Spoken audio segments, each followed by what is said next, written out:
What is going on today, guys? Today we are going to be talking about the absolute basics of magnet fishing. The magnet fishing 101, if you will. Now, I'm pretty much going to start right at the top and go all the way down, guys. I'm just going to list off all the basic things you need to get started magnet fishing, what things you want to avoid, and some different tips and tricks. Before we go ahead and jump into the video, guys, if you're not already subscribed, please make sure to go down there, hit that subscribe button, and don't forget to hit that thumbs up button. All right, guys. So I got this page pulled up here. This is where I get all of my magnets. I get everything at Brute Magnetics. Now I do have a discount code for you guys to use down in the description for this website. Now this website actually has what they call a buying guide on there. It's kind of a page that walks you through and kind of describes different things, but we're gonna kind of skip over this first part here. We're gonna go right down to getting started here. All right, guys, so these are the absolute basic bare minimum things you're gonna need to go magnet fishing. You're gonna need a magnet, and they say with an eye bolt. Well, I think most of them all come with an eye bolt. The eye bolt is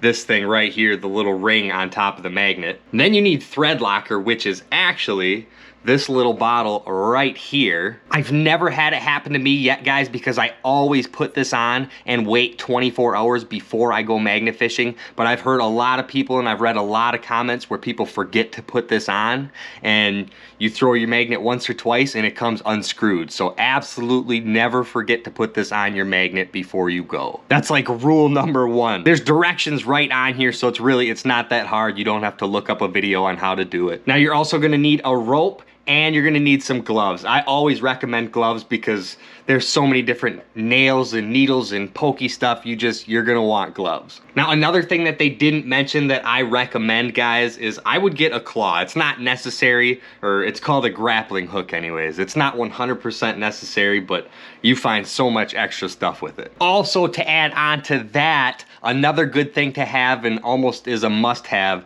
get yourself a little 5-gallon bucket, something to put your fines in. Now, essentially, there's two different types of magnets. You have your single-sided magnet, which is the top one here, and then you have your double-sided magnet, which is the bottom one here. If you are a beginner and you have never magnet fished before, the best way to do it is to start out small and go bigger, because if you start out big, and some of these magnets get pretty expensive, up to $100, and you go out your first time and you lose it because you're not really too sure what you're doing yet, you're not gonna be very happy. So for absolute beginners, guys, I would probably start with either the 300-pound or the 500, 600-pound magnet as far as the single-sided magnet goes.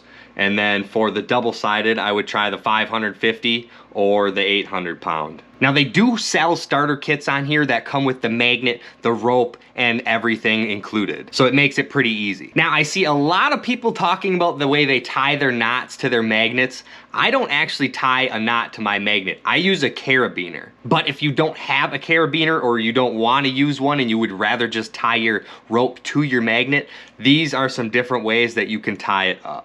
This is a very good tip right here, guys. Make sure to tie the free end of your line onto a railing or something, or onto a tree or a pole or something, so that you don't go to throw your magnet in the water and the whole rope goes in with it and everything, because I have done that before and it's not fun.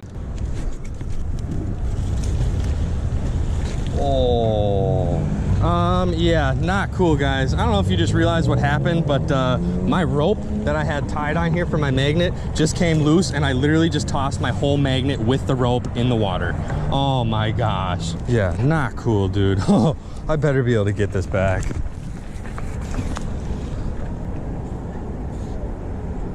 Oh my gosh, I have my rope. Oh my gosh, there it is. Dude, come here. Come here. Oh, is it really coming? No way, you guys. Please stay on there. Please stay on there. Please, please, please, please, please, please, please, please, please, please, please. Dude, yes. No way. Yes. Oh my gosh. I did not think I was getting that one back, you guys. Oh man. Yes. Now, how do I find my spots? Me specifically, I see a lot of them when I'm driving around and I just go, oh, that'd be a good spot to go, and then someday I eventually end up going there. But the number one best way to find spots is actually on Google Earth. In my opinion, that's the best way to find them because you can see every bridge, you can see every boat launch, you can see everything. So here's just a pretty good list of a couple different places that you guys can check. Parks, lakes, ponds, obviously, boat launches, fishing piers, docks, marinas. That's another good one. Boat marinas. A lot of them are private, but if you kind of sneak your way around without going on private property, I mean, you can still throw, I mean, at least where I'm around, there's pretty good spots to hit in marinas. Under bridges, overpasses, and railways, my number one spot to go to is bridges. For some reason, people just absolutely love tossing stuff off of bridges, and there's no telling what you're gonna find. Everything from guns to safes to motorcycles, you name it. Now, there also is this website right here called bridgehunter.com that helps you find bridges in your area. I've used it before. It's not the greatest. I still prefer Google Earth. Now, I'm gonna show you guys a couple clips here in a second of some things that you really wanna watch out for when you're magnet fishing. If you do get your magnet stuck in the water, the number one thing to try first is pulling from the exact opposite side or the opposite angle from where you're pulling. Try walking down the shore, try from over there, you know what I mean? Try all different angles. If you've tried everything and it's just not coming undone, you might be stuck on a rock. And here's one thing that I learned firsthand. I'm gonna show you guys a clip right here in a second. This is what you do not want to do. I have seen people swimming in this area. So, you know, I mean, people go underneath this bridge here. So maybe if I can like do a little under the bridge shot here, maybe we'll find something under there.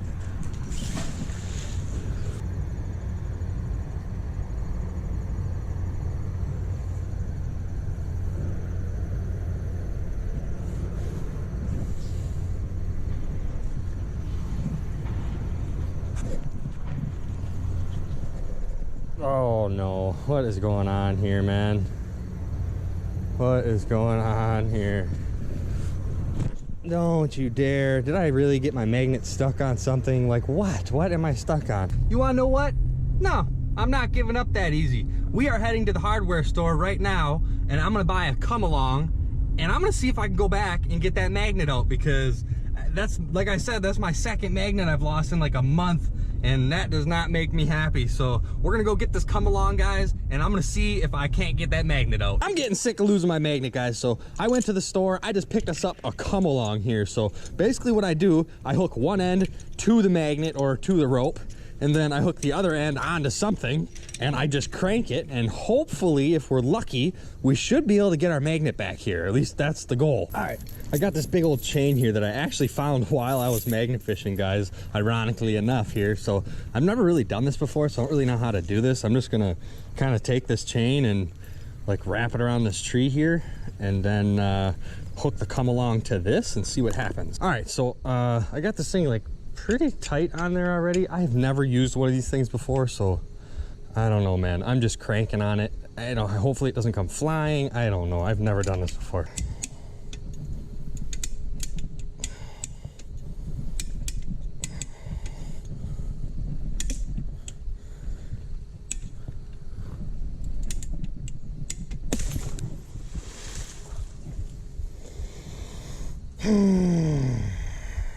Now that was actually one of my clips from about 8 months ago, and that is the number one thing that you do not want to do, and I learned it firsthand. If you lose a magnet or you get a magnet stuck like that, and you go get a come along like I had and you're cranking it like that, 9 times out of 10, that thing is going to come, if it does come unstuck, it's going to come flying back so fast. I mean, it's so dangerous. That is not the way to do it. Realistically, the best way to do it would be if you can get in the water and physically unhook it or get it unstuck with your hands or something. That's the best way. So your second best way is to just try pulling from all different angles. Now, I'm sure this isn't the same for every state, but for my state where I live, I can take all of my metal scraps to the scrap yard and they actually pay me. So I'm actually making money off of the scrap metal. Now, here is another very good example. This is another clip by myself where I lost another magnet. This is another thing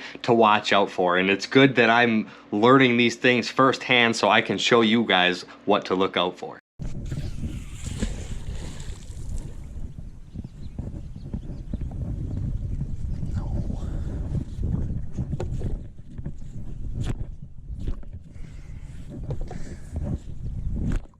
Not just do what I think I did, you guys.